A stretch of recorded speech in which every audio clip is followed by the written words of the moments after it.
Okay, everybody, are you ready for some more stats and props fun? I'm ready. Now let's go to item number 3. Elliot Abrams is making a weather report in Los Angeles, USA. Whoa! Do you know Los Angeles, USA? That's one of the states in the USA, right? And in that place, that is a place where my cousin, never mind, I don't want to talk about it. Anyway, we already know that Los Angeles is one of the states in the US, and there's a weather report that is being made by Elliot Abrams. So Elliot Abrams, I researched on the internet, he's a weather forecaster, and all he does is to report about news about the weather in the US. That's all I can explain. Anyway, let's go. So now let's answer item number 8. Within the entire month of January, find the probability that it will snow 10 times in the month. Assuming that the probability of snowfall is, look. And the probability of no snowfall is, we have a problem. Look at our probabilities. We know that our probabilities is not supposed to be a rational equation, but it is. But do not worry. Kasi nga, just like what I told you, it implies the application of solving for rational equations. Diba? Remember what are the rules of probability distribution table? For probability distribution table, the probabilities must add up to 1. So, diba remember the probability of snowfall, that is the P. And then, the probability of having no snowfall, that's the Q. So, P plus Q equals 1. Because 1 minus P equals Q. Tama? So, therefore, P plus Q equals 1. So, therefore, on the right side, it should be equivalent to 1. So, ganito yung formula sinabi ko sa'yo. P, which stands for success, while Q stands for the failure, equals 1. Tama? So, P stands for the probability of success, while Q stands for the probability of failure. And all of the probabilities add up together must equal to 1. Tama? So, P stands for probability of success, and Q stands for failure. So, therefore, di ba remember sabi ko dito, the probability of success is x divided by x plus 7. So, ganito kasi yun. So, let me write it this way na lang.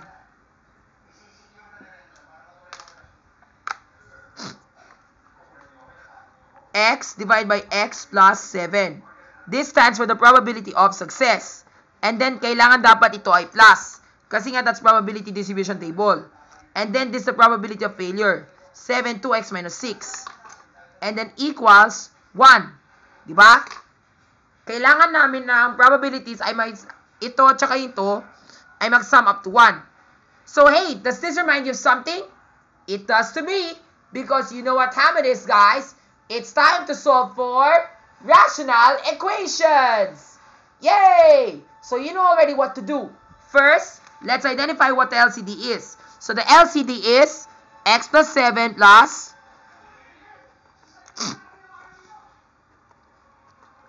2x minus 6. Alright? So, now we've already found our LCD.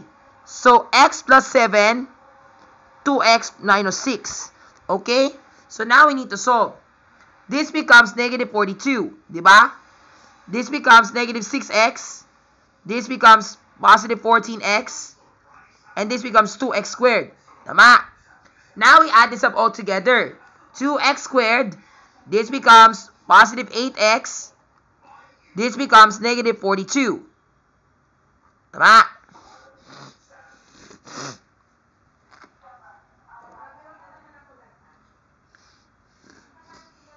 Tama? So now we already found our LCD. So now that is the LCD of the... So now that is our LCD. Okay? The LCD is this. This becomes 14x. This becomes negative 6x. This becomes positive 8x. Negative 42. And then 2x squared. Then, if possible, we can factor this out. So, we factor this out. And this should become... This becomes x squared. This becomes 4x na lang. This becomes negative 21. Tama? Then, we simplify on the left-hand side. On the left-hand side, di ba remember our LCD is this one.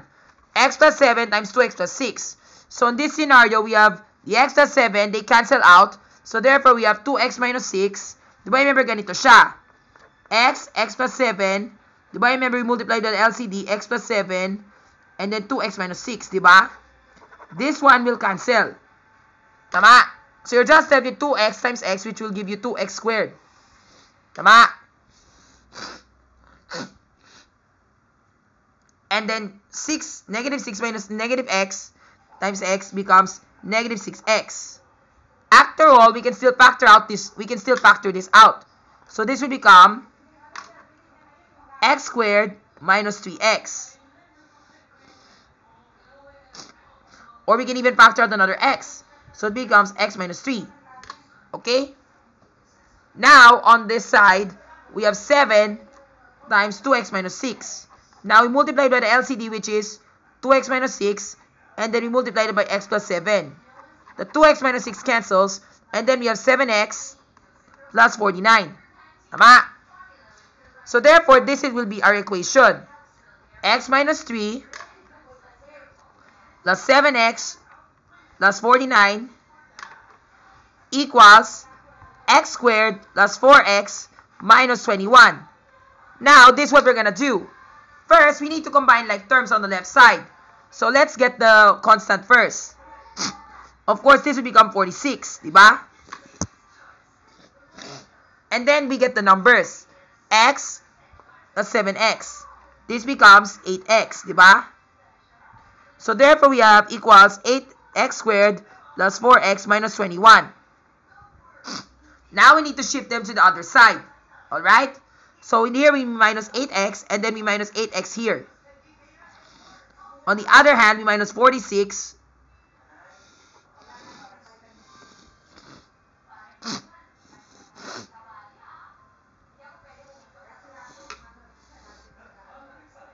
Then minus 46 here on the other side.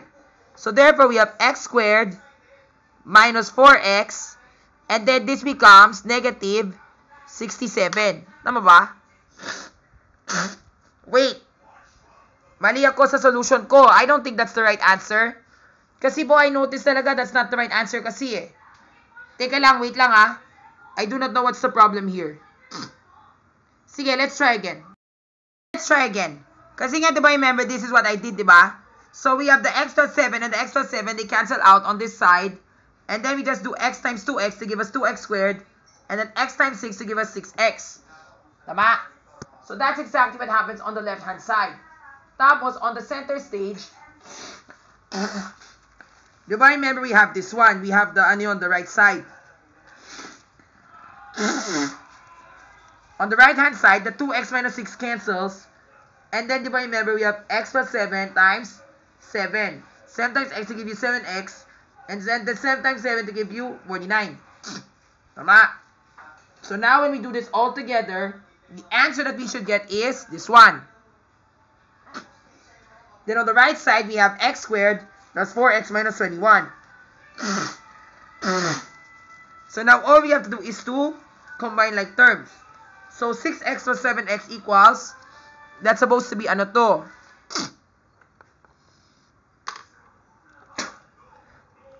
This is supposed to be 13x, diba? And then this is supposed to be 49. Tama? And then on the right side, x squared plus 4x minus 21. Now, we can already subtract. So, we have to, ano yun?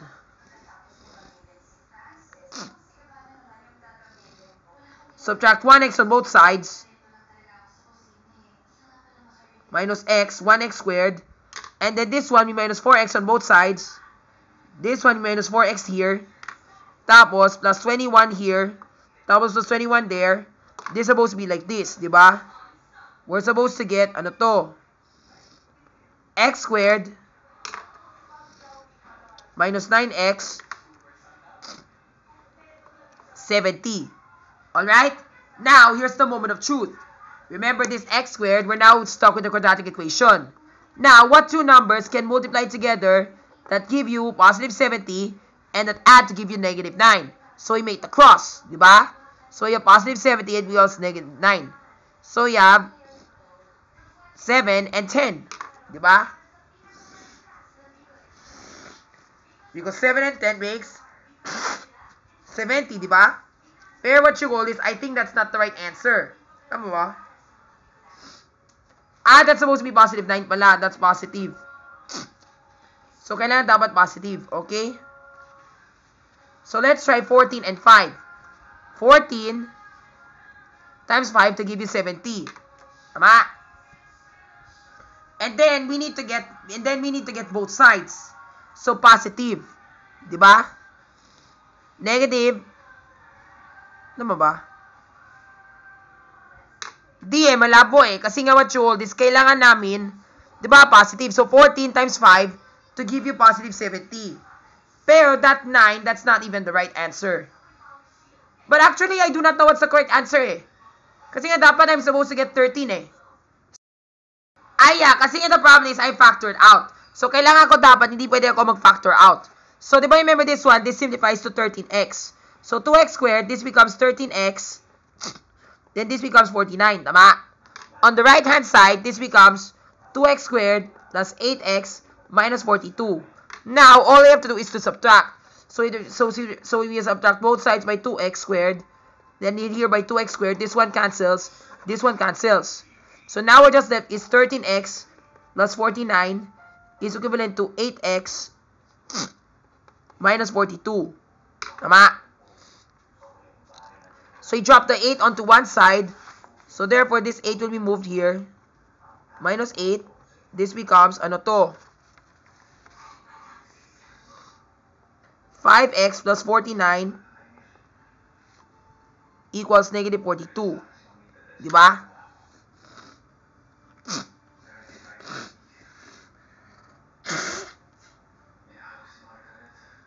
Malabo And actually, what I do remember is that the number is supposed to be 13.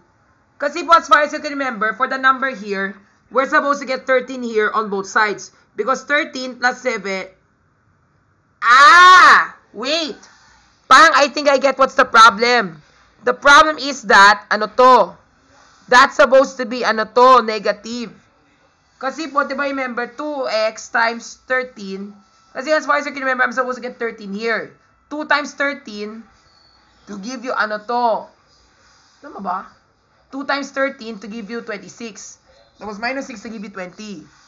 Tapos, tama, that's supposed to be 13. 13 plus 7 to give me 20. Tapos 2 times 13.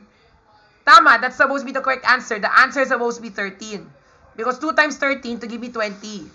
26 minus 6 to give me 20. Kaya nga, that's the right answer. The right answer is supposed to be 13 dapat. I do not know what kept me wrong there. Maybe we must have gotten the wrong LCD.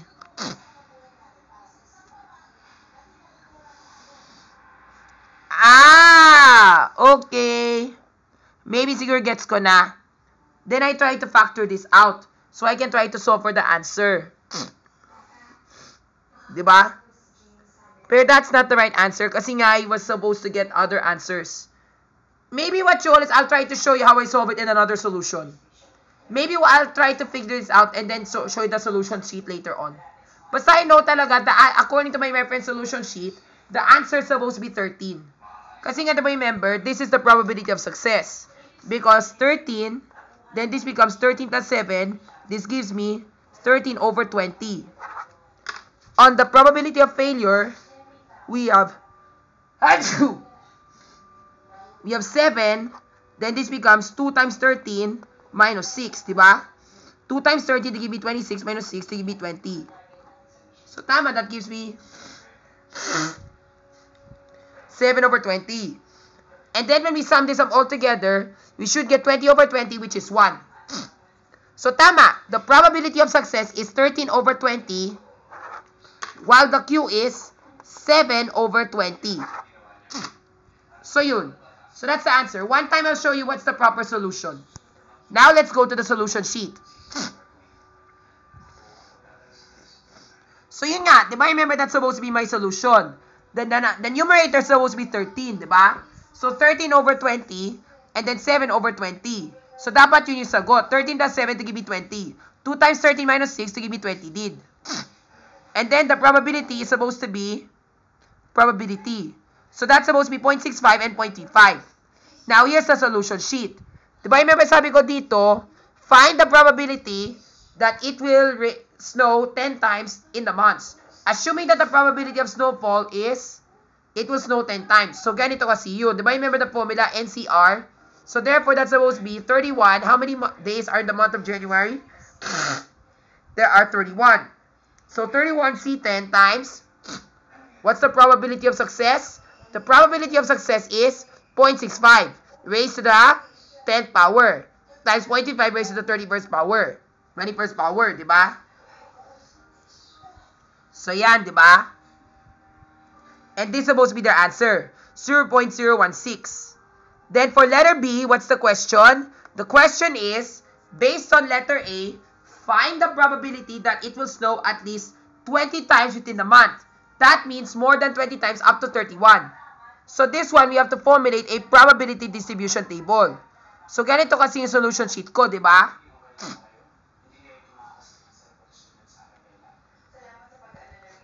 And then we keep on going until number 20. And this one we go until number 31. And then when we sum this up all together, we should get the number 1. So that will verify that this is a probability distribution table. Diba? So we need to get more than 20. And then we sum everything up. And that's supposed to be 60.34%. How do we know? Let's look again. Diba, remember this what I put? Yan, 24 up to 31. And that's supposed to be the answer. Next, letter C.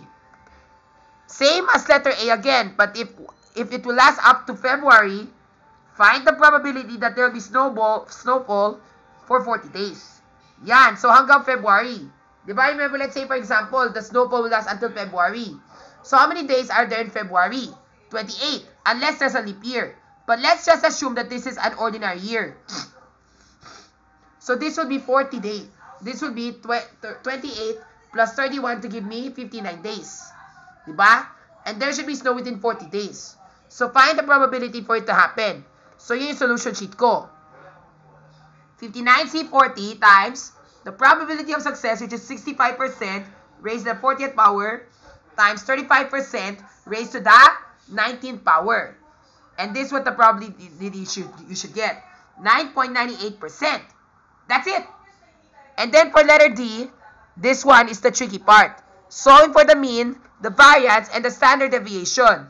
Sabi ko dito, based on your answers, find the mean, the variance, and the standard deviation of the distribution.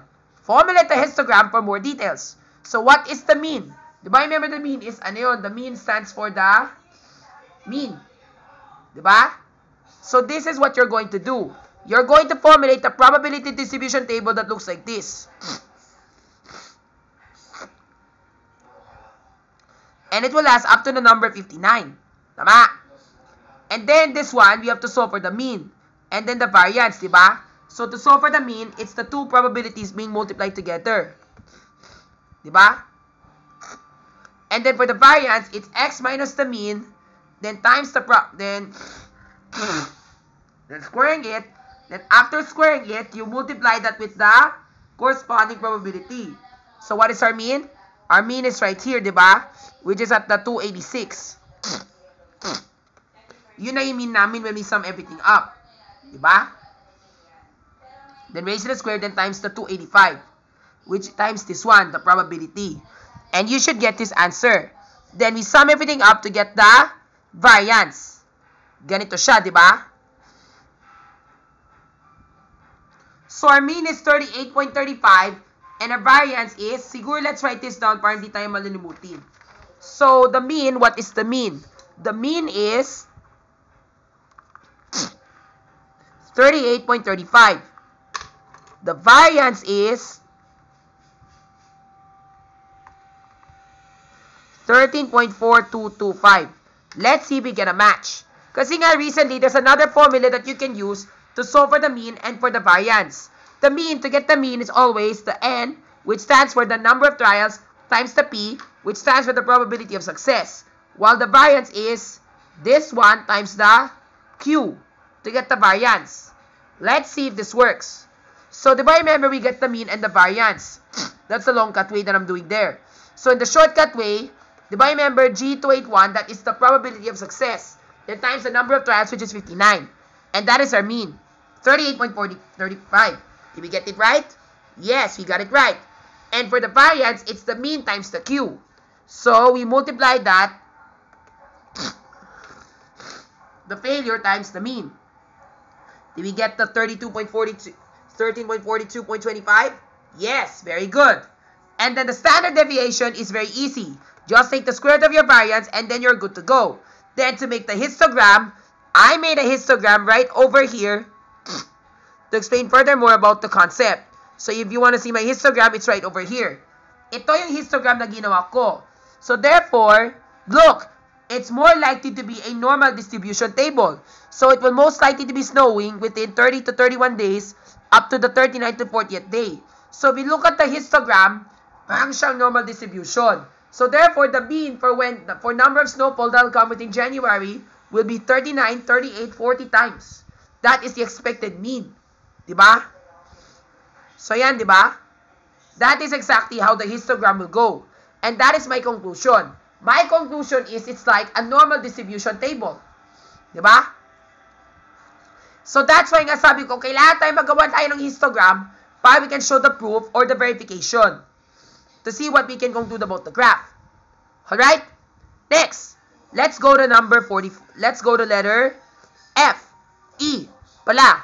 Diba yung may sabi ko dito sa letter E, based on the probability of snowfall, find the probability that it will not snow until the 5th day comes. So that is a geometric probability distribution table. Diba yung may say geometric probability distribution table, ano yung kailangan namin? For geometric probability distribution table, we know that the formula goes like this. Siguro, why don't you clean your nose first before you spill? Baka malay mo, people think you're having colds na eh. Okay? Alright? So that is what will happen. Find the probability that there will be no snowfall until the 5th day comes. So ito na yung solution sheet ko. So therefore, it's 8H281 raised to the 4th power times G2H81. Ito yun. Diba? So the probability of failure raised to the 4th power. So it will not snow for 4 days until the 5th day will come. And that's supposed to be 0.98%. That's very, very rare to be 1%. Diba? Very rare. Lalo na, of course, for January, of course, there will be lots of snowfalls. Next, for letter F. This one, it says here, the average number of snowfall that will come within a wintry day is 4. Find the probability that there will be 6 snowfalls in a day. So yan, for this problem, what are we using? We're using a Poisson probability distribution table. So when we say Poisson, nalaman mo yung formula, di ba? The formula goes like this. E raised to the negative mean times mean raised to the k divided by the k power. K factorial. Diba? So here's how it will go. Diba, remember the average number of snowfall? Diba, remember first thing we do, we put their letter E. Then we put their negative. What's the negative number? What is the mean? The average number of snowfall that comes is 4. So E raised to the 4th power times 4 raised to the, what is our k? 6. So 6. Then divide by the 6 factorial. And we should get this. 10%. Did we get that? Yes. 10.42%. If you were to do the Microsoft Excel formula, just remember the formula, Poisson dot distribution. Then remember what's the first? What is your mean? I mean, what is your variable that you want? Diba? How many did you want to come? And then, the center stage, that is the mean. And we want 4. And false to give it the exact. That's it. Now for letter G. Same pa rin as letter F. But find the probability that within a week, there'll be 25 snowfalls. Wow! So, ibig sabihin, isang buong linggo that there'll be 25 snowfalls. Pero this time, here's the catch. The time unit is already different. Kasi nga, diba remember, last time sa letter F, ang sabi ko dito, that there will be, 4 snowfalls within a day. 4 wintry snowfalls in 1 day. Pero ngayon, it's 1 week. So, 1 week kailangan sila mag-snow. So, we know that 1 week is worth 7 days, diba? 1 week, 7 days. And 1 day pertains to 4 snowfalls. Per 7 days, what is the expected Lanta? 28 snow. Diba? So, yun talagang sabi ko sa'yo. If you're going to use the, if you have a different time unit, you have to convert. And then because of converting, you have a new mean. So therefore, if it will snow within a week, if the question says within a week, and then the expected average within a day, you have to convert. And then after converting, this thing here will be your new mean. So normally, in one day, it will snow 4 times within a day. Pero, what if it were a whole week, which is 7 days, and that will snow 28 times, which is the expected mean. So therefore, what people expect within a week, it should snow at most 28 times. Something like that. 28 times. Like for example, 1 and 5 a.m. in the morning, and then again at lunch, then in the afternoon, then in the evening, yung mga ganon. That is how it will go. And it will happen for 7 times, so therefore 28 snowfalls. So now your lantern will be different, and it's going to snow 28 times within the week.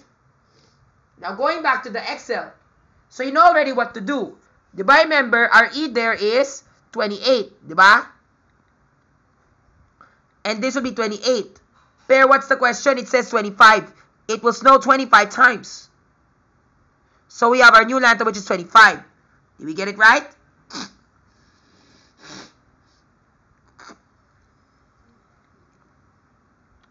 And that'll be the answer. 6.73%. Just like what I put here. And to do this, we type the same formula, Poisson this, and then false. That's it. Pero what comes first is the X. Okay? And then the mean, and then the cumulative. That's it.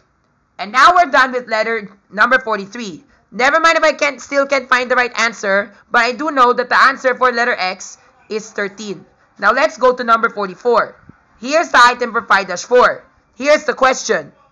When Rhea Mendoza enjoys playing with her standard deck of solitaire cards. Alam mo ba yung mga solitaire cards? You know the solitaire cards, right? The solitaire cards that look like this.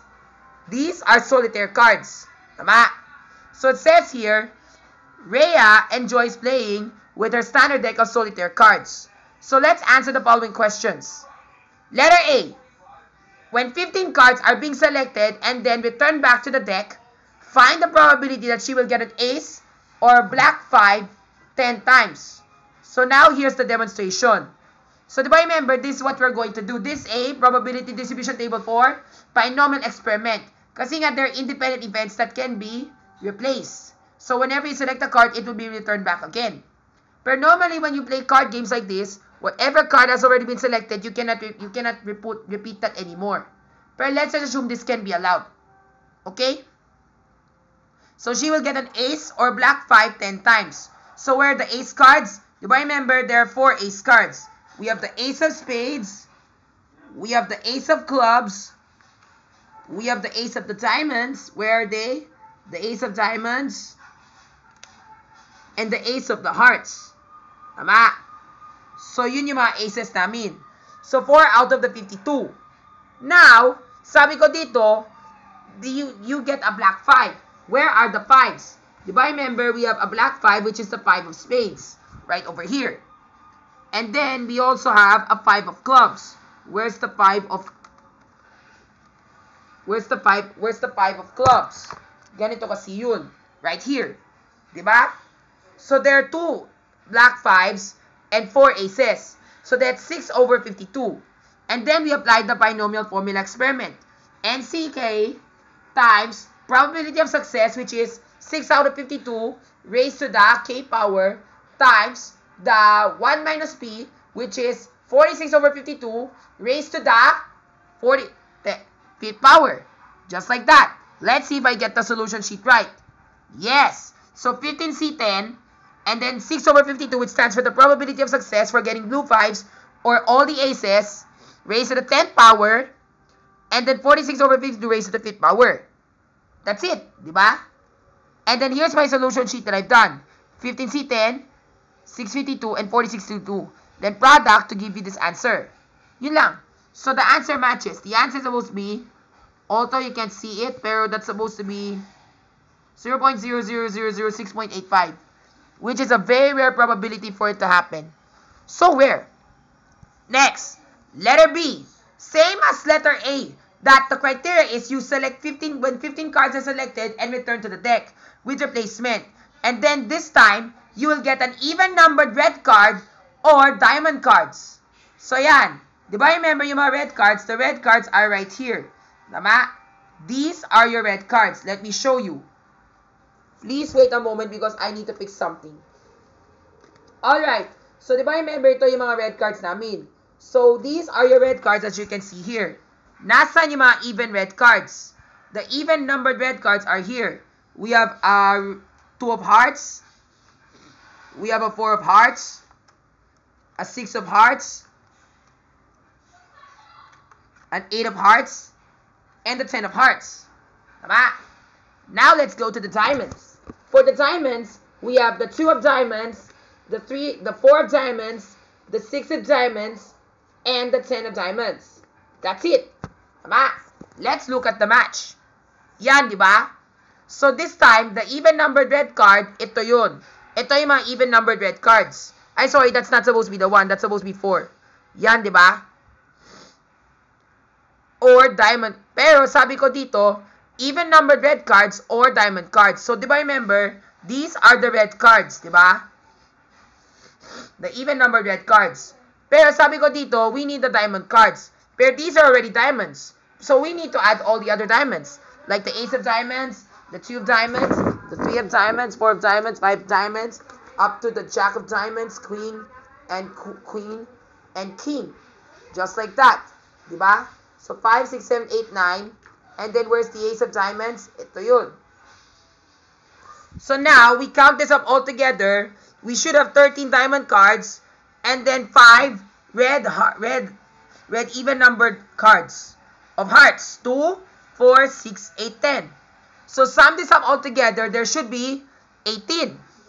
Tama? So now let's put this in a probability distribution table. So we have here combination of 15C10 and then there are 18 cards which stands for the probability of success raised to the 10th power times 34 over 52 because the other 34 cards do not make the probability of success and they're being raised to the 5th power. And the answer that you will get here is 0.89%. So it will go like this, diba? Yun. That's letter B. Next, letter C. Same as letter A. But this time, she must get the 2 of spades or the black king 5 times or less.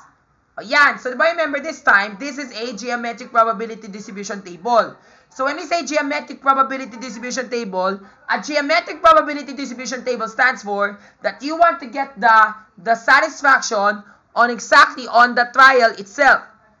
So, di ba remember, she will get the 2 of spades. Where are the 2 of spades in our standard deck of cards? Ito yun. Di ba? These are the 2 of spades. And then the black king. Ito yung mga black king. The king of spades and the king of hearts. So, tatlo. So, 3 out of 52. Okay? So, she will get that 5 times or less. Within, ano yun?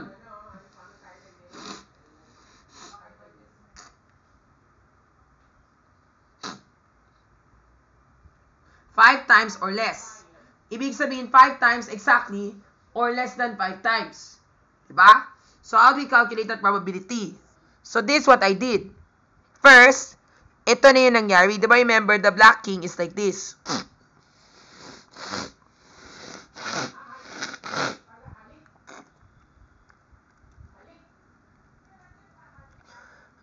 There's 15, diba? And then when we sum it up, we get to 1.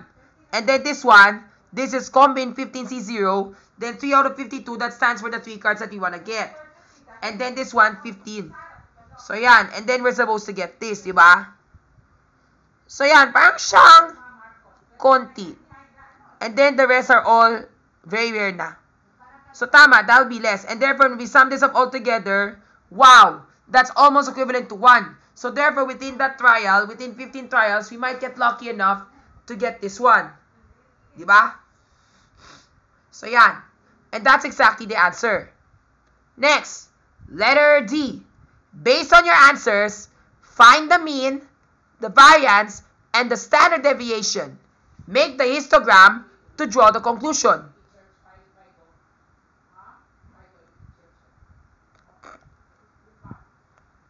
So yan, di ba remember, based on your answers, hanapin tayo yung mean, yung variance, at yung standard deviation. So, what answer are we talking about? Letter C, di ba? So, this is the one that we're gonna do. But I think I only did letter C kasi nga, I'm just referring to letter A. Pero never mind. Based on your, but I think siguro, because I only did letter C, I'll just say, based on your answer in letter C, gano'n na lang, I'll just type na lang that one. Letter C. Find the mean, the variance, and the standard deviation. So, you know already what's the mean, right?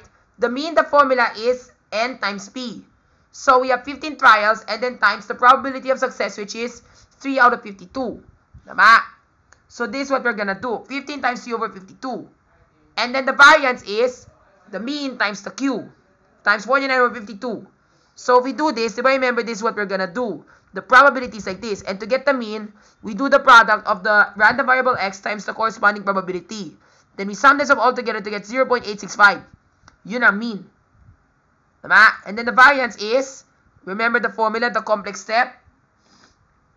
Random variable x minus the probability minus the, ano yun? The mean. What's the mean? This one, diba? 0.86. And then raise it squared. Then multiply it with the corresponding probability. And we should get this answer. Then sum it all up to get 0.815. Tama? And then standard def to get the square root. That's it. Then to formulate the histogram, I know I made a histogram somewhere. Please wait a moment. I think I'll let you listen to music na lang first while waiting.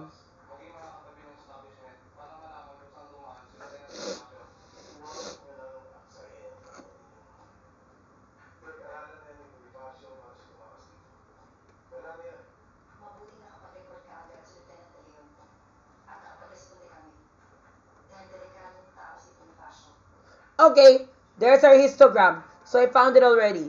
So, ito na yung histogram namin sa number 4. Ito yung histogram na ginawa ko. So, we have there the numbers 1 to 15. And here's the histogram that I made. To verify if it's true that letter C, we get 99%, it's because of this. See this? And then, as we go higher and lower, the probability gets lower and lower and lower. So, do you notice as we look through the graph, because sometimes if we just read through numbers in Microsoft Excel, sometimes the excessive numbers there can just baffle you. However, if you have this thing, the histogram with you, whichever is the highest can easily be noticed that this one is the most likely outcome to get. Like for example, you make a histogram of getting the coins, the one with the lowest is the least favorable outcome. But the one in the highest point is the one that will come most likely. So, kung tingin mo talaga yung pinakamataas, yun na talaga yung area kung saan ka kuha ng mas marami. Like, for example, for getting one of those, yun na mas marami. Or for getting 2, yun yung mas marami din. At 3, at 4, and 5. Pero kung yung 6, 7, and so on, yun nga, konti na lang. There's a very rare chance for it to be gotten. That's why look, if you look closely, ang lalim na, it's beyond 0 na. So, yan. Next, letter E. What's the question for letter E? Sabi ko dito, she will get a heart on the 6 on the 9th draw. So, where are the heart cards? Diba, remember, there are 13 heart cards. Pero, you still need to get the 6 of clubs, the 6 of spades, and the 6 of diamonds. So, therefore, that's 16 out of 52 outcomes. Alright? So, ganito kasi yun. I will show you. So, ganito kasi yun. Diba, remember for letter E, yun nga, there are, ano yun? What did I say ba? Tama nga, there are 16. Because, heart cards, and then 6. So, plus the other 6s. And then, the probability of failure raised to the 8th power. Tama! Then we multiply that together and we should get this answer. It's 1.62%. Next, number 6. Same as the letter E. But she'll get that on the 5th draw or higher. So yan, di ba remember we say higher, ibig sabihin, pakalipas ng 5th draw. So let's say for example, on the 1st draw, di siya kukuha yan. 2nd draw, ayaw niya makuha yan. Sa third row, ayaw niya makuha yan. Fourth row, ayaw niya makuha yan. Hanggang sa fifth row, at so on. Exceeding that. So, how do we do this? Ganito kasi yung formula namin. Look at the Excel. Do I remember this is the geometric probability distribution table that I had formulated. Do I remember this is 1, such that you'll get on the first try, on the second try, third try, fourth try, and fifth try. And so on. Diba? And then we do this. 16 out of 52, which stands for the probability of success. And then on the second try, this is the geometric formula that I made. And then we become 2 minus 1, that is what? First power. Yun.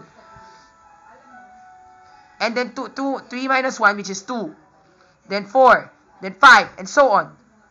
Then when we sum everything up, ganito kasi yun. We get the sum.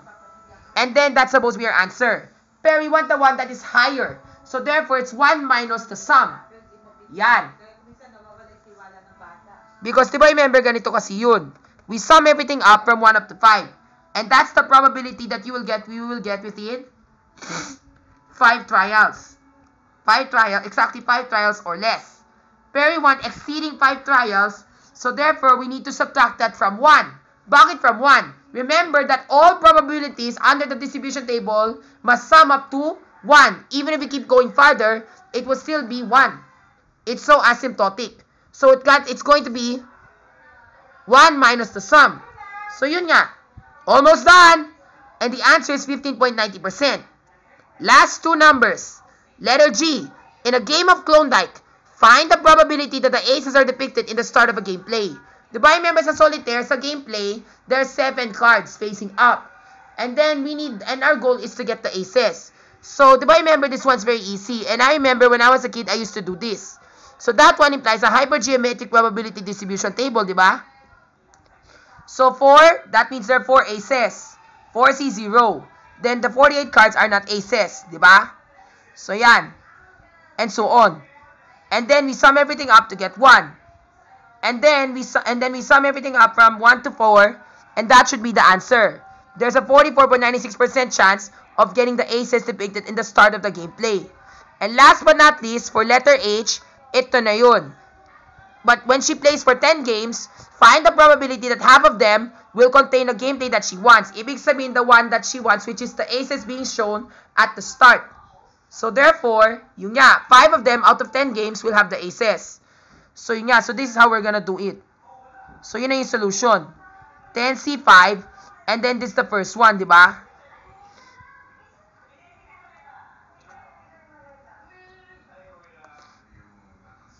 Yes, di ba? That's the sum. And then this one is being raised to the 5th power. Ah, gets ko na to. So this one is going to be subtraction. So product of 10C5, di ba? 5 games out of 10. And then the probability where you get the success, di ba? The probability of success where you get the aces is this one. The sum of G98 to this one. This is the one where you get the aces being depicted. Then you naka-highlight the blue. Being raised to the 5th power. And the probability of failure is this one. When you get 0 aces. Being raised to the 5th power. And yun nga, that's the answer. Diba? And that's it. Now let's go watch our PBB. See you there.